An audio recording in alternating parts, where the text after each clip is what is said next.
Selamat pagi anak kelas 8. Kita masuk materi PKN tentang Undang-Undang Dasar dan Sumber Hukum ya.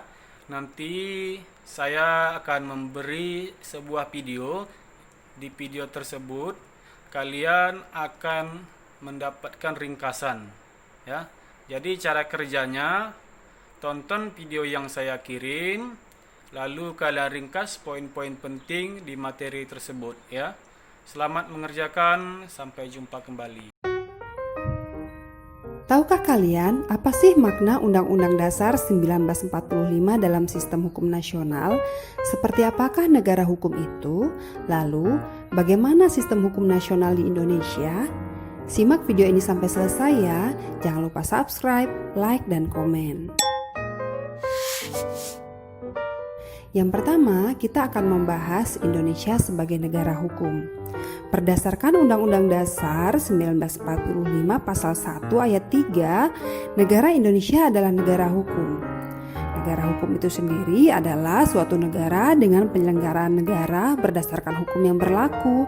Jadi, dalam negara hukum, semua sendi kehidupan bermasyarakat, berbangsa, dan bernegara harus berdasarkan aturan hukum yang berlaku. Negara hukum itu sendiri memiliki ciri-ciri sebagai berikut. Yang pertama, adanya undang-undang dasar atau konstitusi yang memuat ketentuan tertulis tentang hubungan antara penguasa dan rakyat. Yang kedua, adanya pembagian kekuasaan negara. Dan yang ketiga, adanya pengakuan dan perlindungan terhadap hak-hak kebebasan rakyat. Benarkah negara Kesatuan Republik Indonesia memenuhi ciri-ciri tersebut? Mari kita simak. Yang pertama, adanya Undang-Undang Dasar atau Konstitusi.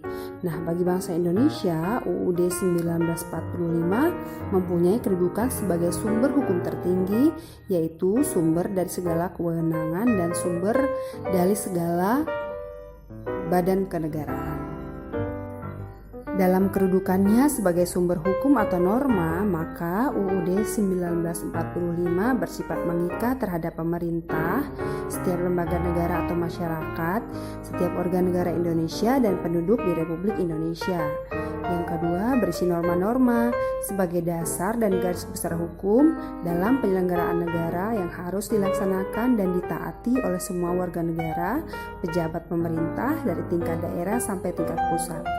Dalam kedudukannya sebagai hukum dasar, UUD 1945 merupakan sumber hukum tertulis dan tertinggi di mana setiap produk hukum seperti undang-undang, peraturan pemerintah, peraturan presiden, dan perda, dan setiap kebijaksanaan pemerintah berlandaskan pada UUD 1945. Yang kedua, sebagai alat kontrol, yaitu mengecek apakah norma hukum yang lebih rendah sesuai dengan ketentuan UUD 1945. Yang kedua, adanya pembagian kekuasaan negara. Seperti kita tahu, pembagian kekuasaan negara itu dibagi menjadi legislatif, eksekutif, dan yudikatif. Legislatif itu sendiri contohnya seperti MPR dan DPR, atau yang membuat undang-undang. Eksekutif itu sendiri adalah lembaga yang menjalankan undang-undang, misalnya presiden dan menteri-menteri negara. Kemudian yang ketiga adalah yudikatif, yaitu badan yang mengawasi jalannya undang-undang seperti MA dan MK. Lalu yang ketiga, adanya pengakuan dan perlindungan terhadap hak-hak kebebasan rakyat. Hal ini tertuang dalam pasal-pasal di dalam UUD 1945, contohnya ada di pasal 28, 29, dan lain sebagainya.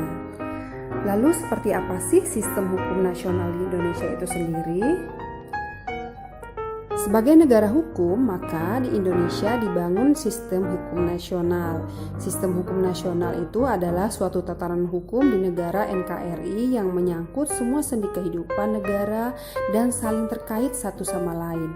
Hal itu dimulai sejak proklamasi kemerdekaan 17 Agustus 1945. Proklamasi kemerdekaan menjadikan hukum kolonial Belanda atau Jepang tidak lagi berlaku karena digantikan dengan hukum nasional Indonesia.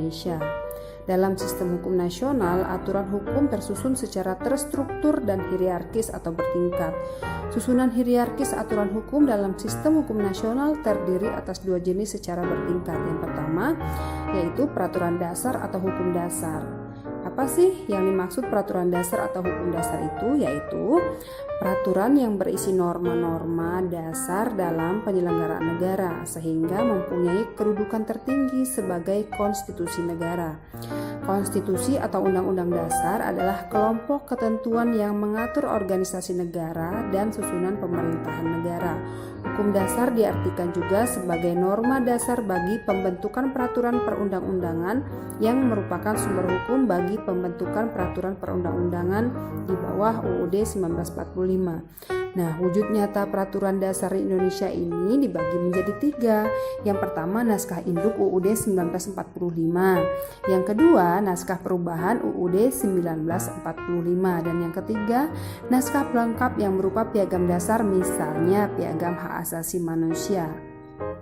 Selain peraturan dasar yang sifatnya tertulis atau konstitusi, sebenarnya dalam suatu negara masih dikenal hukum dasar yang tidak tertulis atau konvensi. Misalnya, pidato kenegaraan Presiden Republik Indonesia di depan sidang paripurna DPR setiap tanggal 16 Agustus, sehari sebelum peringatan proklamasi kemerdekaan Indonesia. Yang kedua, ada peraturan non-dasar atau hukum pelaksana, yaitu peraturan yang dibuat untuk melaksanakan peraturan dasar yang dapat berupa undang-undang dan peraturan pelaksana di bawah undang-undang. Jadi, dalam sistem hukum nasional, semua peraturan hukum di Indonesia harus bersumber pada nilai-nilai Pancasila, yaitu ketuhanan, kemanusiaan, persatuan, kerakyatan, dan keadilan sosial. Hal itu karena Pancasila merupakan dasar negara Indonesia, sehingga Pancasila merupakan sumber segala sumber hukum negara. Lalu bagaimana sejarah perumusan dan penetapan UUD 1945 itu sendiri? Kalian bisa simak video sebelumnya, yaitu tentang sejarah perumusan dan penetapan UUD 1945, di mana dijelaskan mengenai BPUPKI, PPKI. Lalu simak juga tentang arti penting UUD 1945. Di sana dijelaskan tentang perubahan UUD 1945, kemudian membahas juga tentang amandemen. Oke, demikian penjelasan singkat saya mengenai makna UUD 1945 dalam sistem hukum nasional. Di video berikutnya, saya akan membahas kedudukan, sifat, dan fungsi Undang-Undang Dasar 1945 dalam sistem hukum nasional. Terima kasih sudah mampir di channel ini dan sudah menonton video ini sampai selesai. Saya Fitriani, sampai jumpa.